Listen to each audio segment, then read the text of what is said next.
Kolbu itu lebih keras dari batu, tapi tenang. Jika ditetesin terus nama Allah, nanti dia terukir dan bercahaya. Itu buahnya sudah lihat. Mu'allaf siapa? Bunda Tina. Berpulang nama Allah akhir kalamnya.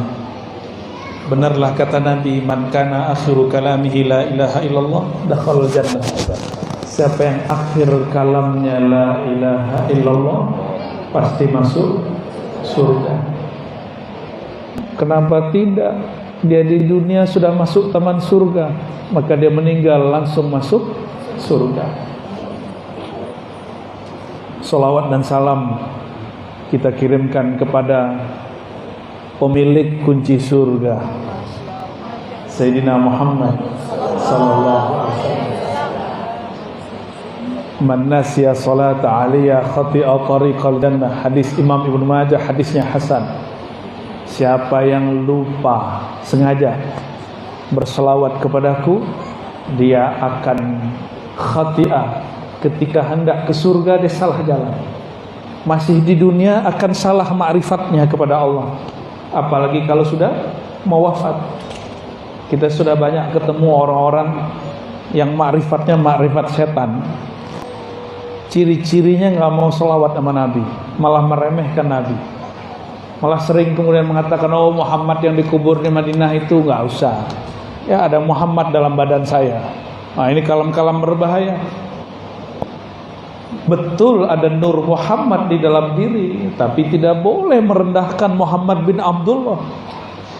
Karena Nur Muhammad yang paling sempurna itu ada pada diri Sayyidina Muhammad bin Abdullah sallallahu alaihi wasallam. Jadi ngaji ma'rifat itu mah harus hati-hati juga. Kalau mau kaji ma'rifat yang aman, ada satu kitab ajengan yang disukai oleh pengersa Abah Anom, Sirrul Asrar. Silakan dikaji itu, ya. Ini tema kita apa? Khasiat basmalah, keagungan bismillah. Saya kurang agung untuk membicarakan bismillah yang sangat agung. Maka saya hanya memilih ada satu riwayat di Sahih Muslim dan Sunan At-Tirmizi. Di Sahih Muslim di bagian bab Az-Zuhdu war-Raqaiq ada di situ bab kecil qissatul Ashabil Ukhdud, kisah orang yang menggali parit. Jadi dulu sebelum Nabi Muhammad SAW ada seorang raja, penasehatnya si penyihir.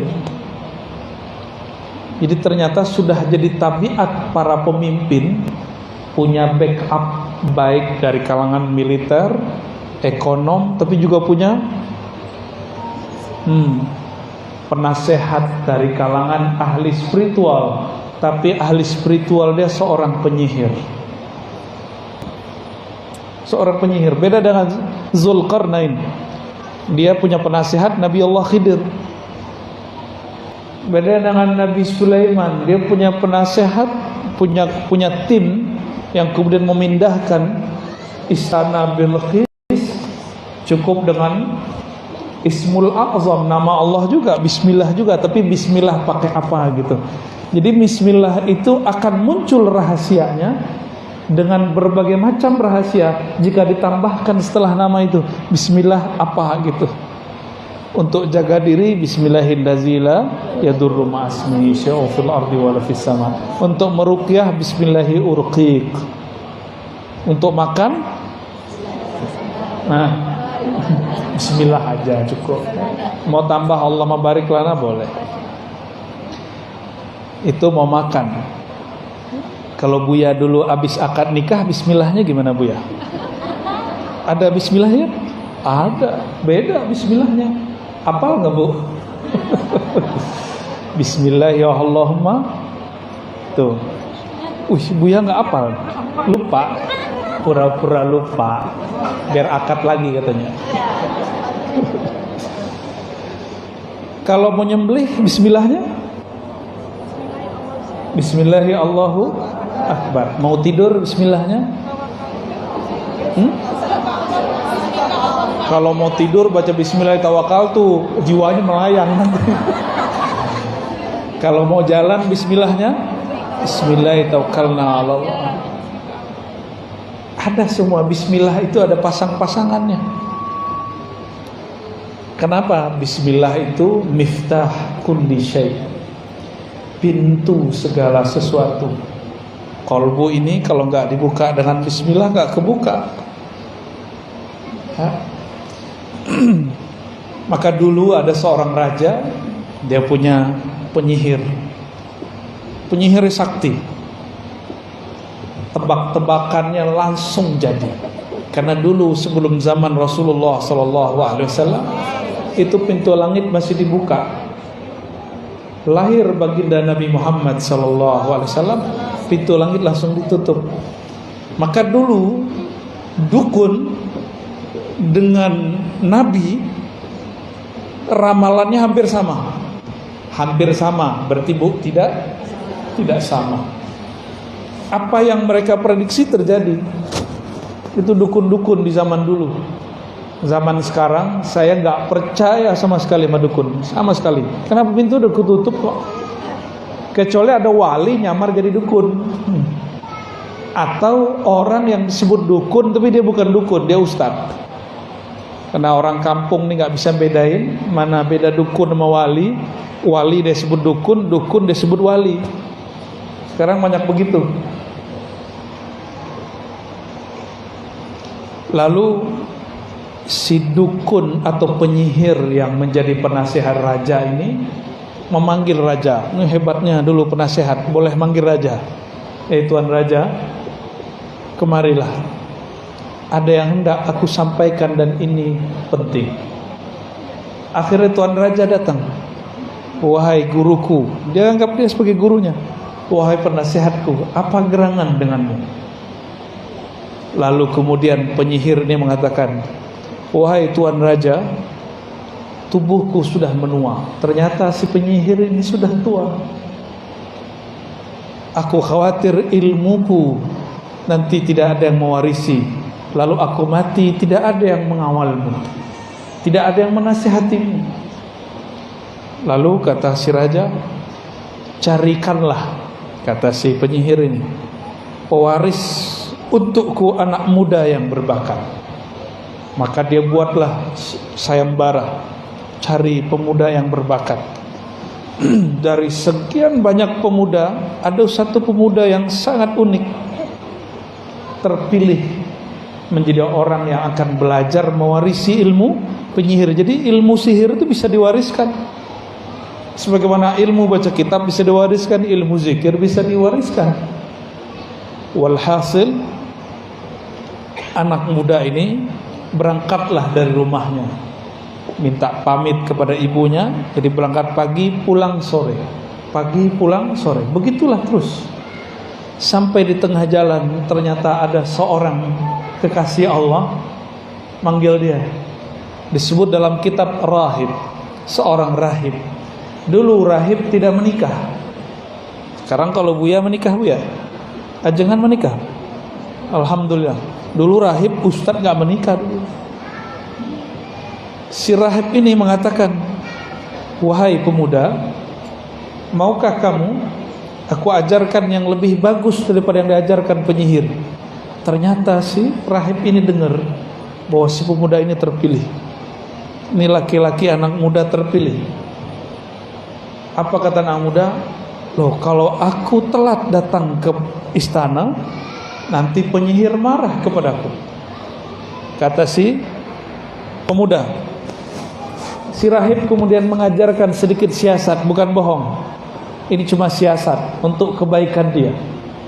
Wahai anak muda, jika engkau telat ditanya oleh penyihir, katakan, habasani ahli, keluargaku, ibundaku, ayahku menyuruhku sesuatu tugas. Terus sehingga aku telat datang kepadamu. Si pemuda ngomong lagi, kalau nanti aku pulang, jadi beliau buat MOU, sebelum kamu ketemu penyihir belajar sejenak, sebelum pulang belajar sejenak. Nanti ketika aku mau pulang, aku telat, nanti ibuku nanya gimana? Apa kata si rahib? Katakan kepada ayah bundamu bahwa aku banyak tugas dari penyihir. Nggak salah juga tuh, banyak tugas. Akhirnya itu terjadilah, berlalu beberapa hari. Penyihir mengajarkan satu ilmu pakai nama Allah juga, tapi nama Allah yang disimpan oleh iblis. Iblis itu tidak sakti kalau nggak nyebut nama Allah, maka dia sebut nama Allah juga, tapi tambah-tambahan yang aneh. Sedangkan si rahib juga mengajarkan nama Allah, tapi di hadis dirahasiakan nama Allahnya. Di suatu perjalanan lagi ramai-ramai, ya, di perjalanan dia berangkat, dia mulai bingung yang benar rahib atau penyihir, karena ketika dicek dua-dua ilmunya bekerja. Dicobain, lah kok semuanya berefek, berarti orang ini, anak ini sangat berbakat. Ketika mereka berkumpul, orang-orang di kampung berkumpul, di kota berkumpul, tiba-tiba ada satu binatang masuk ke kampung. Dia lagi bergumam, mikirin, guruku penyihir, guruku rahib, ikut siapa? Sampai pusing kepala dia. Ketika semua orang berkumpul dan menjerit, ada yang masuk ternyata al-asad. Di dalam bahasa Arab al-asad artinya singa. Singa itu berbahaya, buas. Semuanya berteriak kecuali dia. Dia baru kaget melihat ada singa. Dia kemudian maju, jadi pahlawan. Ternyata dia maju bukan jadi pahlawan. Dia ambil batu, dia lagi ngecek ilmu siapa yang lebih manjur.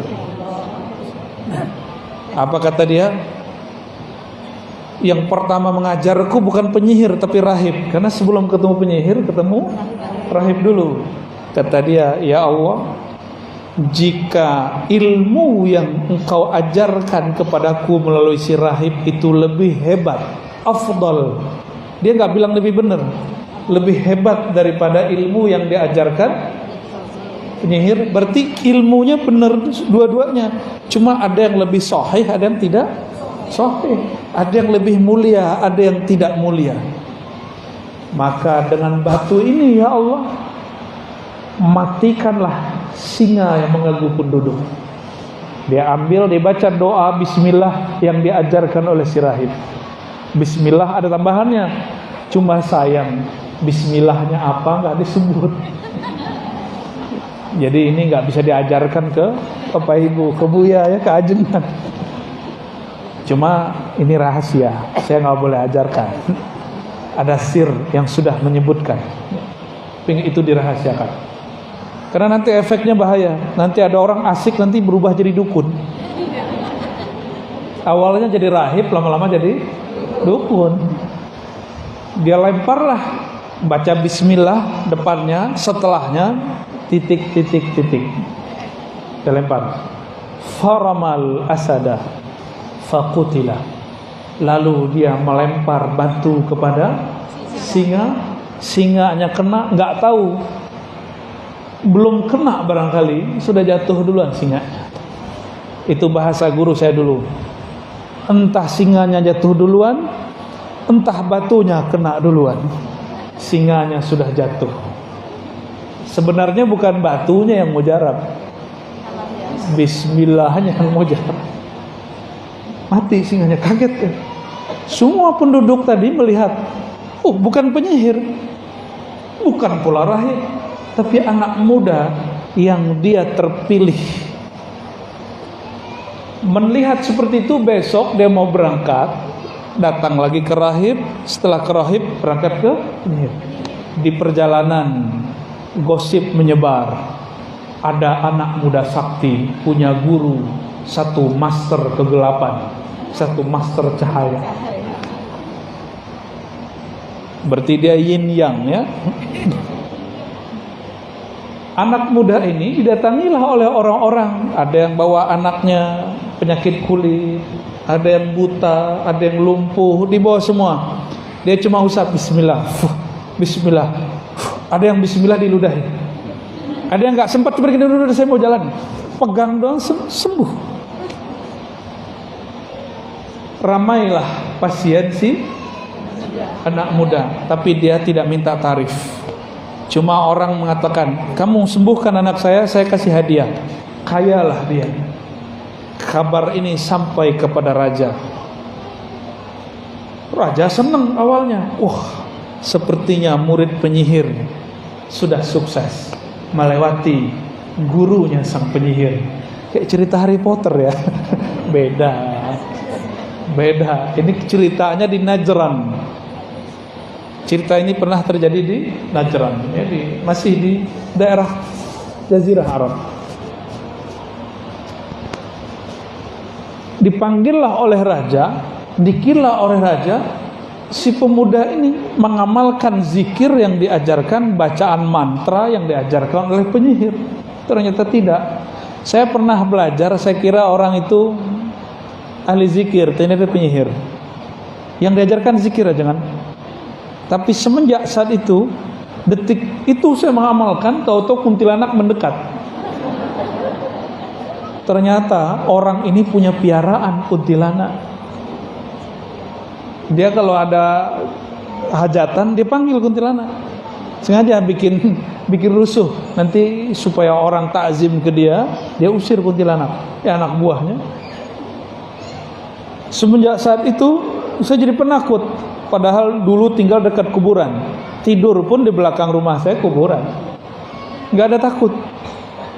Tapi selama 2 minggu itu seakan-akan jin bertengger di pohon, kayak ada di atas semuanya. Oh, ternyata orang-orang belajar ilmu kebatinan kepada ahli-ahli spiritual yang tidak mengajarkan tauhid dengan benar, jadi penakut. Jadi dukun itu orang paling penakut.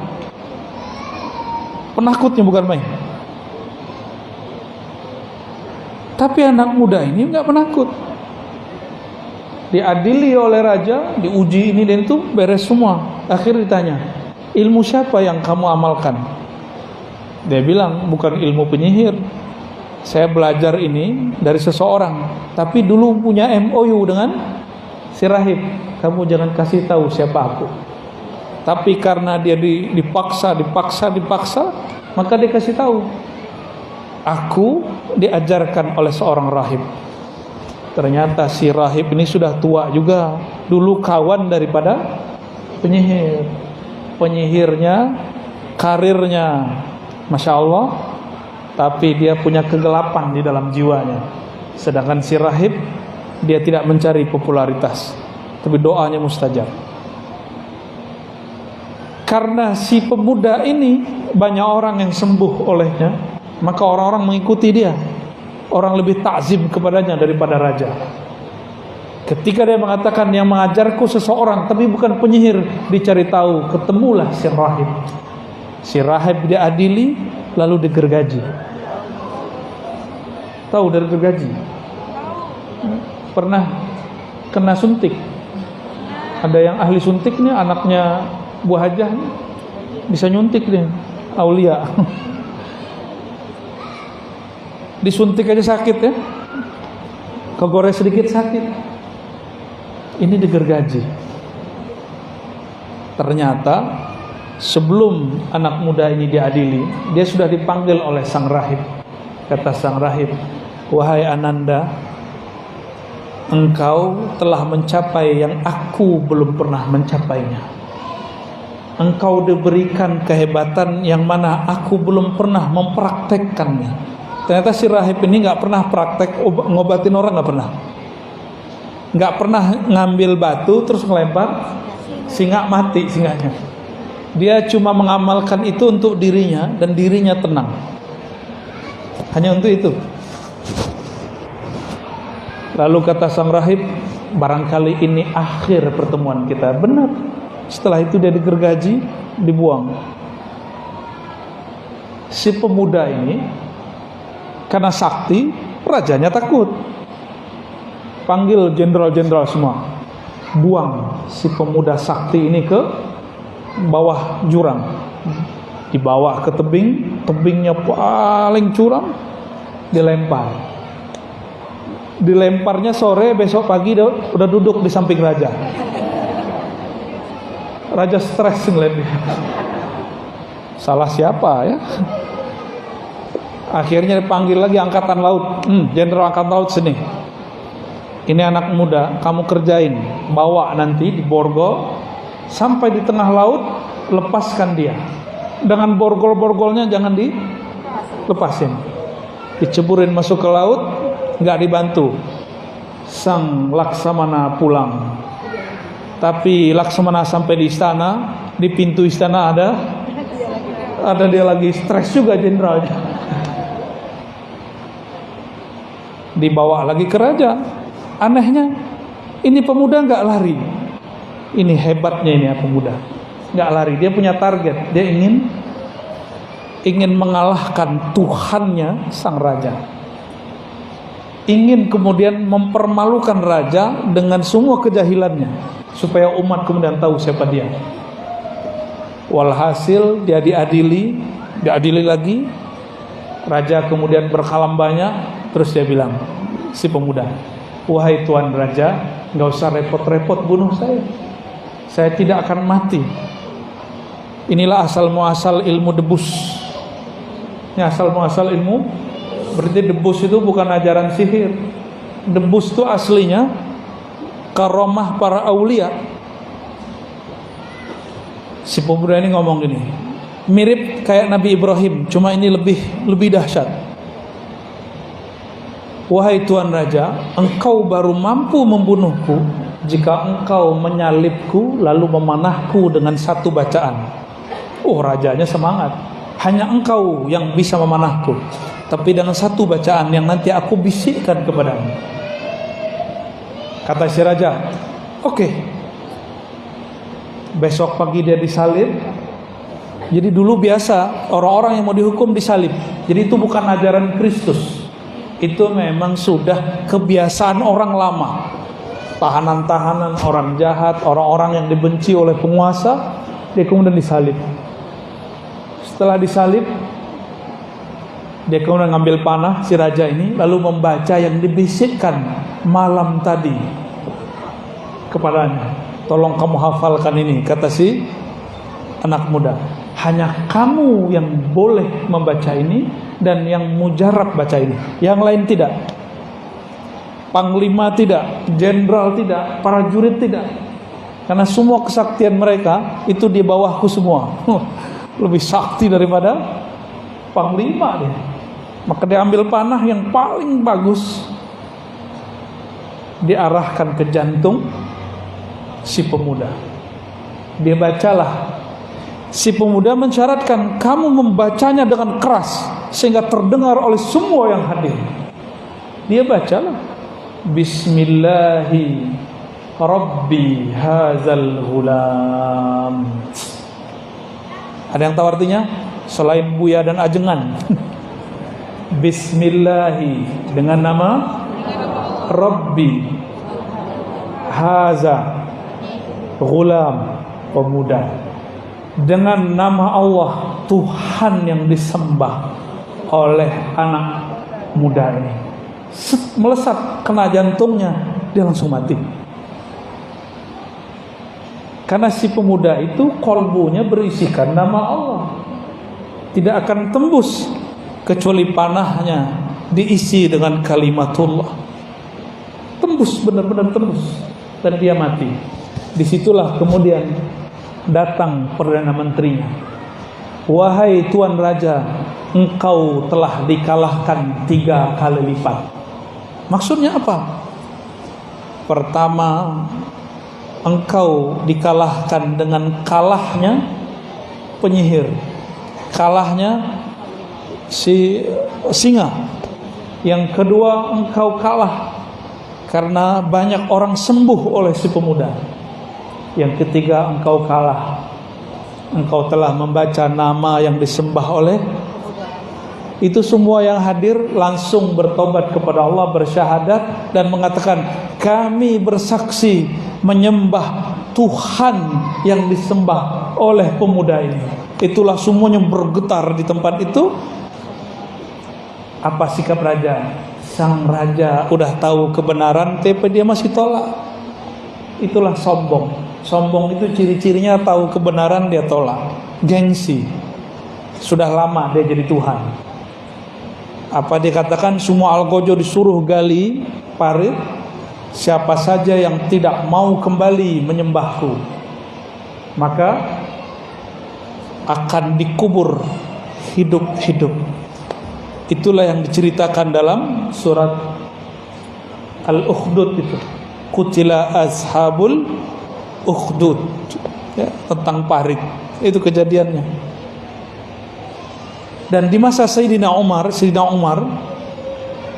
dapat kabar dari gubernurnya di daerah Najran bahwa di situ ada kuburan. Si pemuda tadi dikubur biasa, sedangkan si raja nggak tahu, ya, matinya nggak jelas. Tangan si pemuda ini nggak pernah hancur. Betul, jantungnya tertusuk tapi badannya tidak pernah hancur. Bumi sayang kepadanya. Tangannya ketika digali keluar masih utuh dan berdarah segar. Diusut-usut ketemulah siapa nama orangnya, ya. Maka Bapak Ibu yang maka Allah, jika begitu orang dulu yakinnya baca bismillah, lalu kenapa kalau kita baca bismillah enggak ada efeknya? Karena membacanya baru di lisan, belum di qalbu. Sedangkan si pemuda ini ujiannya berat. Satu gurunya rahib, satu gurunya penyihir. Tapi dia praktek langsung. Dia kemudian uji coba. Nah, kita ini kurang uji coba aja. Ya. Ilmu sudah banyak, tapi kurang praktek. Zikir yang diajarkan sama ajengan kan sudah cukup. Bismillah diulang-ulang aja, bismillahnya udah hebat gitu. La ilaha illallah. Kita meninggal bawa apa? La ilaha illallah. Maka mahir-mahirkan baca la ilaha illallah. Banyak-banyak baca la ilaha illallah sehingga nafas naik turun baca la ilaha illallah. Itu sudah dahsyat. Qalbu orang ini lebih kuat daripada gunung-gunung. Gunung diturunkan satu nama hancur. Bumi dikasih nama Allah bergetar, gempa. Kalau qalbu orang beriman disebut nama Allah cuma bergetar sesaat, habis itu dia tenang. Summa talinu juluduhum wa qulubuhum ila dzikrillah. Ya, dalam surat Az-Zumar. Lalu qalbu mereka tenang setelah bergetar kepada mengingat Allah Subhanahu wa taala. Biasanya ibu-ibu doang ya, bapak-bapaknya enggak ada ya. Ya. Nah, maka Bapak Ibu, ini sama-sama kita amalkan zikir bismillah. Nah, zikir bismillah ini menjadi khas Ratibul Attas. Ya, di Majelis Syifaul Qulub sepertinya sudah mulai mengamalkan ya, Ratibul Attas. Salah satu yang diulang-ulang oleh Al-Habib Al-Attas adalah Bismillahirrahmanirrahim, Bismillahirrahmanirrahim, Bismillahirrahmanirrahim. Itu mau ngambil rahasia sang pemuda tadi. Ya. Bapak Ibu yang mukar Allah, hakikat bismillah itulah hakikat Nabi Muhammad sallallahu alaihi wasallam. Maka siapa yang baca bismillah di saat itu dia sedang melangkah dengan Nabi Muhammad sallallahu alaihi wasallam. Itulah yang disebut al-khutwah al-muhammadiyah, langkah Nabi Muhammad. Jadi langkah Nabi Muhammad itu bukan gores nama Nabi Muhammad pakai kaki. Tapi langkah Nabi Muhammad semua langkah dimulai dengan bismillah. Nanti sebelum berdiri baca bis, mau duduk. Nah, ini bagian terakhir, apa makna basmalah supaya makna ini masuk ke dalam diri kita. Bismillah ada beberapa makna. Saya nggak usah kasih makna yang berat-berat, yang ringan-ringan aja. Dalam bahasa Arab biasanya jarang dimulai dengan jar majrur. Ba itu huruf jar, dengan jar majrur nama. Biasanya dimulai dengan subjek, predikat atau kata kerja. Sekarang dimulai dengan. Apa maknanya? Berarti nama Allah lebih penting daripada orang yang bergerak itu. nama Allah lebih penting daripada aktivitas yang mau dia buat, maka dimulakan dengan nama Allah Subhanahu wa taala. Ya. Jadi bermula aku melakukan sesuatu dengan nama Allah. Itu maknanya abtadi'u bi bismillah. Jadi ada lafaz yang disembunyikan di dalam hati, yang dilafazkan cuma bismillah. Apa lafaznya? Aku mulakan segala sesuatu dengan nama Allah. Jadi sebelum ngapain, apa yang kita baca di hati? Lisan, di hati. Aku mulakan segala sesuatu, baru baca bismillah. Orang melakukan ini 40 hari aja jadi kekasih Allah, jadi wali Allah langsung. Karena 40 hari dia mengamalkan itu, mau ngapain aja, mau berdiri, duduk, makan, mau ngapain saja begitu. Ciri-ciri kekasih Allah, lisannya la yazalu rataban bizikrillah, senantiasa basah menyebut nama Allah. Lisan hakiki bukan ini, lisan hakiki ada pada kalbu. Kalbu yang selalu tidak putus menyebut namanya, kalbu itulah kalbu kekasih Allah. Kekasih Allah itu bukan orang yang punya performan berserban berkopiah, tapi orang yang di dalam kalbunya ada hiasan bismillahirrahmanirrahim. Tadi baca kayak pakai baju, pakai jilbab, pakai bismillah nggak, Bu?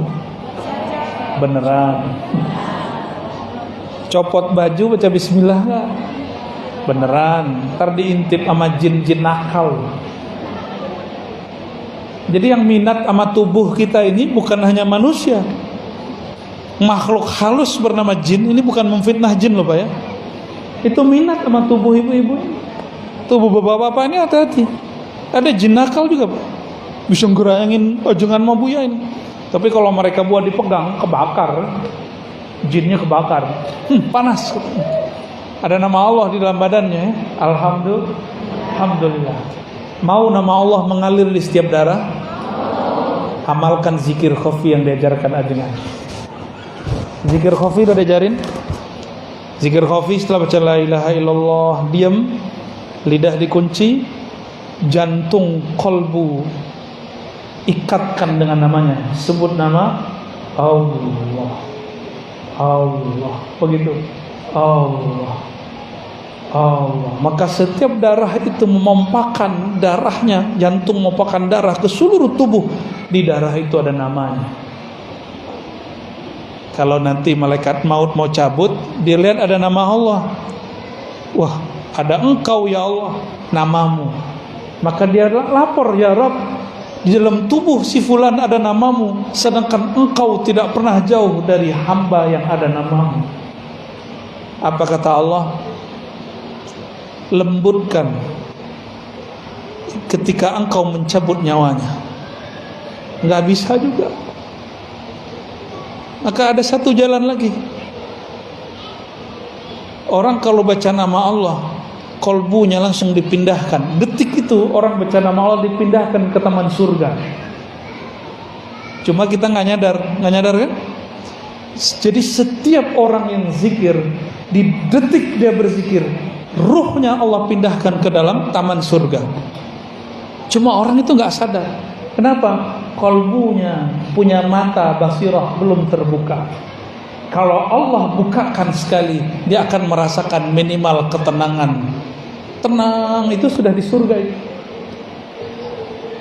Karena mata ini tidak bisa mengibaratkan apa yang dirasakan kolbu. Nabi mengatakan mala ainun ra'at. Mata tidak pernah memandangnya, telinga tidak pernah mendengarnya, tidak pernah juga terbersit di kolbu manusia. Kolbu manusia. Tapi kalau kolbu ini mengenal Allah, apa kata Nabi? Dia telah masuk riyadul jannah, taman-taman surga. Jadi nanti ibu-ibu yang hadir ini rajin-rajin zikir khafi, zikir kolbu, sebut nama Allah, maka di tubuh kita mengalir. Itulah sebabnya tadi almarhumah Bunda Tina bisa menyebut nama Allah, karena dia sudah menabung nama. Kita kalau lagi ada masalah, apapun masalahnya, yang di ATM keluar ya, ada urusan ini kita bayarin. Kalau di dalam ATM nggak ada apa-apa, utang ada, gimana mau bayarnya? Nanti kita punya masalah paling besar. Masalah paling besar dicabut nyawa oleh malaikat maut. Maka tabunglah nama Allah di kolbu. Dia akan hormat kepada orang yang akan dicabutnya. Jadi dia hormat dulu. Salam ta'zim dariku, wahai hamba Allah. Ya ayyatuhan nafsul mutmainnah. Diundang. Ini kalam dari Allah, wahai hamba Allah, aku tidak berani mencabutmu, tapi Allah sudah mengundangmu. Kalau diundang presiden senang nggak? Senang. Oh, saya belum tentu senang. Kita diundang juga, tapi nggak semua undangan kita terima. Ya, diundang gubernur, diundang bupati, senang nggak? Senang. Apalagi bisa selfie sama si pejabat. Di belakang hujat dia. Pas ketemu selfie sama dia. Banyak yang begitu. Ya. Bapak Ibu yang bukan Allah, kalau yang ngundang Allah berarti orang ini spesial. Wahai jiwa yang mutmainnah. Jiwa yang mutmainnah, kembali ke makna yang ada dalam surat Ar-Ra'd. Ala bidzikrillah tatmainnul qulub. Ketahuilah, hanya dengan menyebut nama Allah qalbu menjadi mutmainnah. Maka jiwa mutmainnah yang dipanggil dalam akhir surat Al-Fajr itu jiwa yang berzikir. Boleh kita artikan, ya ayyatuhan nafsul mutmainnah, wahai jiwa yang sudah tenang dalam nama Allah. Itu maknanya. Wahai jiwa yang sudah damai dalam menyebut nama Allah, berpulanglah kepada Allah. Irja'i ila rabbiki, pulanglah kepada Tuanmu. Rabb dalam bahasa Arab itu artinya Tuan, pemilikmu. Siapa yang memilikimu, wahai qalbu, wahai jiwa? Itulah pemilik surga. Ila rabbiki radiyatan mardiyah. Senang gak kalau dijemputnya pakai kendaraan yang bagus, disambut oleh orang-orang yang mulia? Senang gak? Senang. Ini bukan curhat. Saya dulu pernah diundang di suatu yayasan besar, tapi si ketuanya ada, tapi dia gak menyambut saya. Padahal acara-acara dia. Mau pulang, saya tunggu-tunggu. Mana nih ketuanya? Mana nih kiainya? Enggak juga muncul. Begitu ya cara kamu nyambutnya dalam hati. Bukankah sunnah Nabi, orang percaya kepada Allah hari akhir, falyukram dhaifah, hormati tamu. Saya sudah tahulah ukuran dia, ya sudah. Secara manusiawi kita tersinggung dan gak nyaman. Jadi 2 hari di tempat itu hati saya tersiksa, gak nyaman sama sekali. Bayangkan orang-orang yang tidak disambut oleh sang pemegang kunci surga. Maka dia dalam masa penungguannya dalam barzakh, sedihnya bukan main. Itulah siksa yang sebenarnya. Alam barzakh itu rajanya Nabi Muhammad. Padang mahsyar rajanya Nabi Muhammad. Ana sayyidu waladi Adam yaumal qiyamah. Aku rajanya manusia di hari kiamat. Hari kiamat dimulai dengan kematian. Oleh karena itu, dalam baca bismillah ada satu makna lagi yang mesti difahamkan. Aku mulakan dengan nama Allah mengikut Sayyidina Rasulullah. Coba ulangi. Aku mulakan dengan nama Allah mengikuti Sayyidina Rasulullah sallallahu alaihi wasallam. Maka saya dapat ijazah dari guru-guru saya, mulailah jalan dengan baca nama Allah, lalu baca salam salawat kepada Rasulullah. Jalan, maka engkau sudah bersamanya. Kalau wafat syahid di jalannya. Jika engkau meninggal, engkau disambut oleh ruhnya, ruh baginda Nabi Muhammad sallallahu alaihi wasallam. Jika masuk kubur, Munkar Nakir gimana mau nanya? Kan Munkar Nakir pertanyaannya apa? Siapa Tuhanmu? Dia sudah bersama Allah. Munkar Nakir bertanya yang kedua, apa pertanyaannya? Ini wajah siapa? Lah yang punya wajah bersama dia. Disebut-sebut terus namanya lewat kolbunya. Maka mungkar nakir itu pertanyaan imigrasi akhirat. Tidak akan ditanyakan kecuali formalitas kepada orang yang sibuk menyebut nama Allah dan cinta kepada baginda Rasulullah sallallahu alaihi wasallam. Semoga kita yang hadir semua ini, Bapak Ibu semuanya, orang-orang yang hatinya larut dalam nama Allah, kalbunya penuh cinta Rasulullah. Termasuk kami yang berkalam, Ajengan Asep, ya, Buya Junaidi Akbar, ya, dan semua yang hadir, semua panitia, semua khidmat kita dalam nama Allah, mengikuti baginda Rasulullah sallallahu alaihi wasallam. Ya. Enggak ada tanya jawab kan? Ada. Dua. Oke. Tafadhal.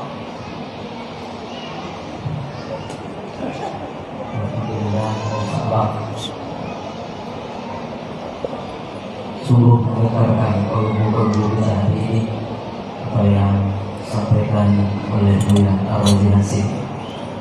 Mudah-mudahan beliau sampaikan dari hati sampai ke lubuk hati. Amin ya Rabb. Amin ya Rabb. Kita mendengar dalam kalimat Allah. Mungkin kita buka dua pertanyaan saja.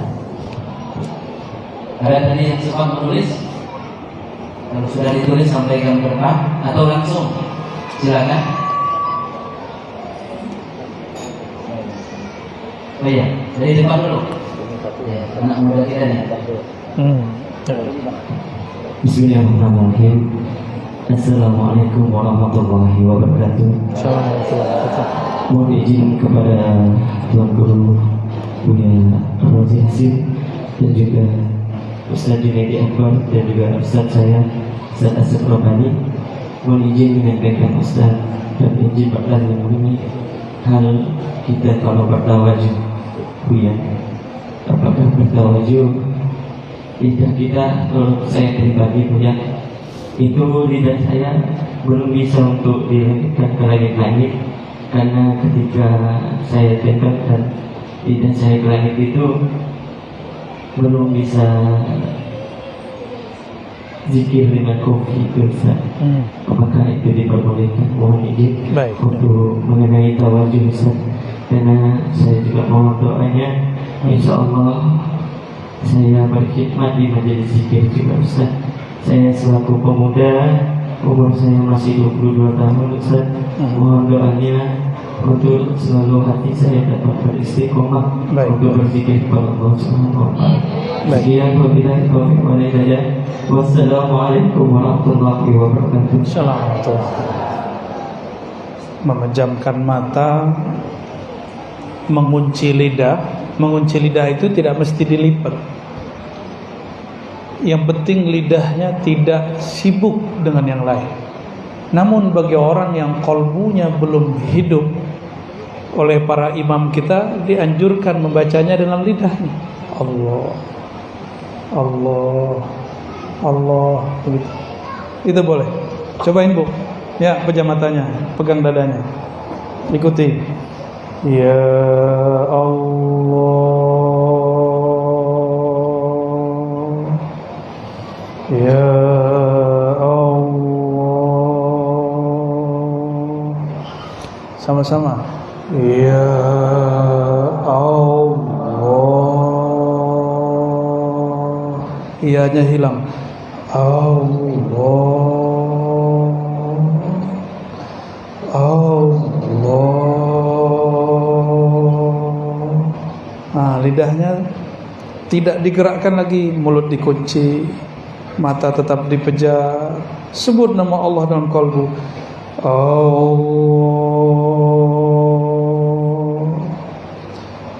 Allah,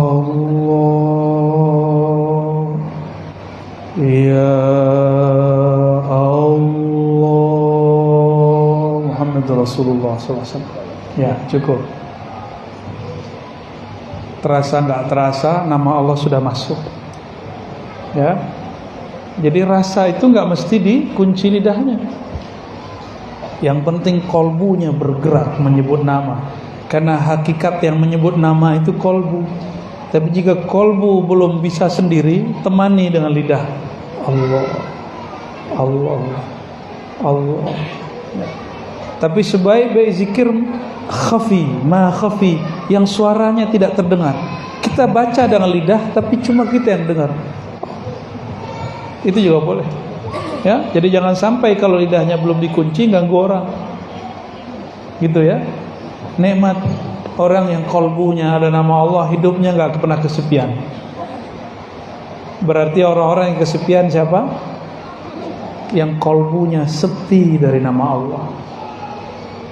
Kolbunya sepi dari nama Allah. Orang yang menyebut nama Allah di kolbunya, Allah menyebut namanya dalam zatnya. Orang yang sebut nama Allah di keramaian, Allah sebut nama dia di majlis para syuhada, majlis para aulia, majlis para anbiya, mursalin dan malaikat. Itu yang disebut selebritis langit. Jadi ada selebritis langit, walaupun nggak banyak follower di Instagram nggak apa-apa, nggak banyak teman di Facebook nggak apa-apa, bahkan nggak punya IG dan Instagram nggak apa-apa. Yang penting nama kita disebut-sebut di sana. Tapi nama yang mana yang disebut? Nama yang dikasih orang tua? Belum tentu. Nama yang Allah kasih kepada kita. Setiap hamba itu dikasih nama, Pak. Nama kehambaan. Pakai Abdun di depannya. Abdullah, Abdurrahman, Abdurrahim. Itu namanya kehambaan. Nah, masing-masing kita ada nama itu. Ya. Jadi nggak usah khawatir. Waktu tawajuh langsung. Ya, lanjut. Siapa lagi yang mau tanya? Ya. Assalamualaikum. Kami ini penggemar Ustaz. Setiap hari di rumah dengar suara Ustaz. Jadi sering Ustaz bilang ada ijazah seperti Doni itu bilang di rumah apa semua itu. Mobilku, kamu betul di rumah kita amalkan itu bisa. Dan kita berzikir itu Ustaz perlu bisa masuk benar-benar masuk ke hati. Memang kalau lagi sama-sama nih rasanya kita banyak hal lain. Kita banyak hal lainnya. Jadi memang karena banyak dosa kali ya. Jadi mohon penjelasan. Jazakallahu khair. Assalamualaikum warahmatullahi wabarakatuh. Nonton kenapa bisa konsentrasi? Karena ada yang dilihat. Pernah nonton tapi subtitlenya nggak ada, bahasanya bukan bahasa Indonesia, bisa fokus nggak nontonnya? Nah, paham maksud saya? Kalau ingin menonton kolbu, pahami yang dibaca, kenali yang punya nama. Kalau sudah kenal yang punya nama ini pemilik alam semesta. Kalau sudah kenal dengan nama Allah, nama Muhammadur Rasulullah, nama Sayyidina Muhammad Rasulullah, itu nama yang paling dicinta di alam semesta. Ini pohon-pohon, itu setiap hari dia baca Assalamualaikum ya Rasulullah. Kalau nggak mati dia. Kalau dia nggak sebut nama Allah sama Rasulullah, mati itu pohon. Maka sahabat Nabi, ketika mereka menemani Rasulullah SAW jalan, mereka dengar. Jadi sahabat Nabi dengar apa sapaan pohon-pohon, sapaan batu-batu. Itu batu dan pohonnya apa nama Rasulullah. Gimana kira-kira tuh? Kalau ajengan datang ke masjid subuh-subuh, pohonnya apa? Assalamualaikum ajengan. Pulang. Tapi beliau langsung zikir, la ilaha illallah, gitu, keluar zikirnya. Ya. Nabi Muhammad SAW setiap keluar begitu. Wali-wali Allah juga begitu. Kalau jalan kemana disapa, hewan-hewannya apa dia, pohon-pohonnya apa dia, malaikat pun sapa dia. Kata Nabi SAW, siapa yang istiqomah berzikir menyebut namaku, maka safahatkumul malaikah, malaikat akan menyelaminya. Di mana dia salami? Bukan hanya lagi zikir, lagi di mana? Di tempat tidur kita lagi lalai, wa fit turuq, dan di jalan-jalan. Jika kita disapa malaikat lagi tidur, lagi di pasar, lagi di jalan, berarti kalau lagi zikir bukan lagi disapa, dibersamai. Kok bisa pikiran kemana-mana? Wajar. Emang kalau ibu masih hidup di dunia, pikiran macam-macam, Bu. Nikmati aja. Kapan kita tahu pikiran kita banyak? Kalau sudah mulai zikir kolbu. Jadi sebenarnya ciri-ciri orang mulai dibukakan pintu khusyuk kepadanya, disebut nama Allah, lalu dia tahu, kok pikiran saya banyak ya? Itu awal khusyuk itu. Ya jangan berhenti, terusin. Zikir, pikiran kemana-mana lagi. Biasanya nggak sadar, sekarang sadar. Itulah yang disebut babul khusyuk, pintu khusyuk. Itu baru pintu, belum. Ya, di pintu kita ketuk terus, pintu kolbu. Kolbu itu punya pintu, pintunya langsung menuju Allah Subhanahu Wa Taala. Terserah nanti Allah mau undang kapan. Ya, kapan Allah akan mengundang kita masuk? Kalau hilang kedirian, keegoan. Maka dalam hikam Nota'illah itu dikatakan, man talaba minallahi iwadan tuliba bisidqi fil amali. Lebih kurang begitu. Siapa yang minta pahala, minta sakti, minta tenang, minta khusyuk, maka Allah tuntut dia dengan sungguh-sungguh. Maka jangan minta macam-macam, zikir-zikir aja. Nikmat gak nikmat zikir, khusyuk gak khusyuk zikir. Berarti kita berzikir tanpa syarat. Bisakah mencintai Allah tanpa syarat? Beneran? Bisakah menyebut nama Allah tanpa iming-iming pahala? Sanggupkah nyebut nama Allah tanpa kemudian berharap dikasih ketenangan? Cuma karena dia mengatakan, ya ayyuhallazina amanu zkurullah, wahai orang beriman, sebut namaku. Ya Allah, katakan, ya Allah, engkau memerintahkan kami menyebut namamu. Terserah engkau, tenang tidak tenang, rezeki berkah tidak berkah, yang penting kolbu kami ada namamu. Ini baru cinta tak bersyarat. Nyebut nama Allahnya gak bersyarat. Zikir minta dapat jodoh, itu berarti bersyukur. Kalau syukur pasti ada rezeki. Berarti rezeki sudah dijamin, tapi syukurmu belum tentu ada. Maka saya mohon maaf, saya gak pernah minta rezeki, Pak. Serius. Saya gak pernah minta fulus, rupiah, dolar, ringgit. Gak pernah. Yang saya minta, ya Allah, bantu hambamu ini yang lalai ini mensyukurimu. Kalau syukur berarti nikmat ada di tangan ya? Pasti di tangan. Gak mungkin Allah bantu kita bersyukur, nikmat dia gak ada di tangan. Faham? Ya, jangan minta duit, jangan minta yang aneh-aneh. Minta saja syukur, minta mampu zikir, minta husnul khatimah. Gak usah minta umur panjang, mohon maaf. Ini kalau para kiai ngajarkan umur panjang, nanti dipanjangkan 1000 tahun, giginya ompong semua. Jangankan gitu, umur 80 sudah mulai turun kok. Umur 60 udah mulai turun Bu ya. Kena gravitasi bumi ya. Giginya sudah berpulang kepada Allah. Gigi udah duluan pulang. Umur 60 sudah pulang terus masih minta umur panjang. Nekat namanya. Jangan minta umur panjang, minta husnul khatimah. Mau umur pendek atau panjang, kalau husnul khatimah dihitungnya panjang. Orang itu nanti akan dikenang hidupnya. Itu yang disebut husnul khatimah, panjang umurnya. Ya, dimohon maaf, doa minta umur panjang tolong dihentikan. Kalau mau minta umur panjang seperti di hadis Tirmizi, khairukum man tala umruhu wa hasuna amaluh. Sebaik-baik kamu orang yang panjang umurnya, baik amalnya. Banyak yang panjang umurnya tapi nyusahin orang. Panjang umurnya tapi dia sudah lupa sama dirinya. Untuk apa hidup begitu? Di Banjar Ibu, ada orang umur 200 tahun, 300 tahun ada. Cuma orangnya dirahasiakan Allah. Ada yang lebih barangkali. Kita ketemu murid-murid beliau. Ada. Loh, mana mungkin Ustaz ada orang umur di atas begitu? Saya tanya balik, Allah sanggup nggak memanjangkan umur iblis? Iblis loh. Iblis sudah berapa umurnya? Di surga iblis zikir 18.000 tahun. Saya nggak tahu waktu di dunia. 18.000 tahun di surga. Gimana? Umurnya panjang?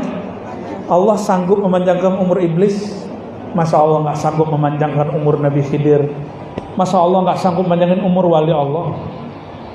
Wali Allah itu nggak dimatiin kalau dia nggak minta mati. Imam Bukhari minta mati kalau Allah jemput. Sudah sekian kali orang mau bunuh dia nggak mati-mati, selamat aja terus. Tiba-tiba beliau sudah capek, pergi lari dari orang-orang zalim. Apa kata beliau sampai disamarkan, ya Rabb, malam ini jemputlah aku. Dia usap tangannya, langsung dia lepas. Dikuburkan juga malam itu. Kuburnya digali di dalam bawah tanah. Alhamdulillah kami dapat izin ke sana. Wali Allah begitu, suka-suka dia mau meninggal kapan. Dan wali Allah itu disebut wali karena ada tugasnya. Kalau tugasnya belum selesai, dia belum berpulang. Sama Bapak Ibu ini, kalau tugasnya belum selesai, sebenarnya punya tugas. Kan semua kita ini sebenarnya bakat kewaliannya ada. Maka disebut wali am, wali umum. Tapi kalau dia kenal Allah, tahu tugasnya, dia wali khas. Ya, dalam teks-teks yang saya temukan di ulama-ulama Kalimantan, siapa yang kenal ma'rifatullah, dialah kekasih Allah. Siapa yang memahami kalimatullah, ma'rifatullah, lalu mampu mengajarkan kepada makhluk-makhluk Allah, dialah para khawas. Siapa yang mampu mengenal nama Allah, rahasia-rahasianya, sifat-sifatnya, lalu dia simpan mana yang pantas disimpan, dia ajarkan mana yang perlu diajarkan, dia khawasul khawas. Jadi tugas kita cuma itu ya. Ada wali kekasih Allah cuma dititipkan satu nama di kolbunya, cukup, gak usah banyak-banyak ya. Sudah jam 11. Hah? Kita sampai jam berapa? Sudah. Wah, sudah selesai kata Bunda Hajah. Bapak Ibu yang bukan Allah, ya, kita tutup dengan doa ya. Mari. Semua yang saya ijazahkan di kajian-kajian yang Bapak Ibu dengar, selama sumbernya tidak potong-potongan yang tidak bertanggung jawab, silakan diamalkan. Kecuali talqin. Talqin mesti ke ahlinya, tidak bisa talqin min tariq online. Mesti langsung kepada ahlinya. Maka ambil ke beliau yang sudah dapat izin dari guru-gurunya. Tidak masalah ambil talqin dari siapa saja. Tapi kalau bai'at tariqat cukup satu syekh. Kecuali sudah jadi mursyid. Mursyid boleh banyak kapalnya. Ya, orang kaya punya banyak rumah. Orang yang berniaga pun punya banyak kendaraan. Begitu juga kekasih-kekasih Allah, aset rohaninya banyak, jalan menuju Allahnya setiap nafas naik dan turun. Mari kita tutup dengan doa. Innallaha wa malaikatahu yusholluna 'alan nabi. Ya ayyuhalladzina amanu sallu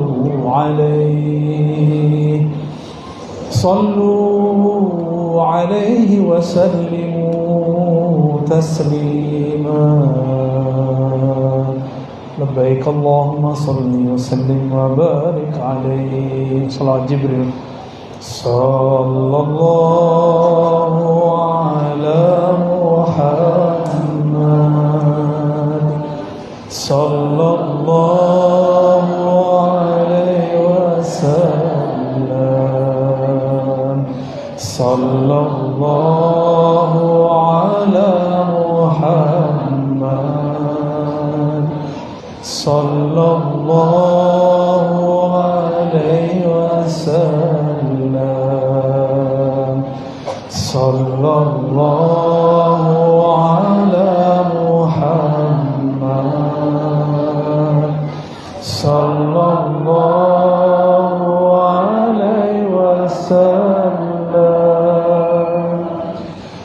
طلع البدر علينا من ثنيات الوداع وجب الشكر علينا ما دعا لله داعي صلى الله على محمد صلى الله عليه وسلم صلى الله على محمد صلى الله عليه وسلم الفاتحة. أعوذ بالله من الشيطان الرجيم. صراط الذين أنعمت عليهم اللهم يا رحمن يا رحيم يا كريم يا عظيم يا من هو الأحد الصمد. Ya Allah yang maha pemurah, yang maha rahman, maha penyayang, yang maha rahim, yang maha dalam kasih sayang-Mu, yang maha ghaffar, yang maha mengampuni dosa yang tampak, yang maha ghafur, yang maha mengampuni dosa yang tersembunyi. Faghfir lana ya ghaffar ya ghafur dzunubana.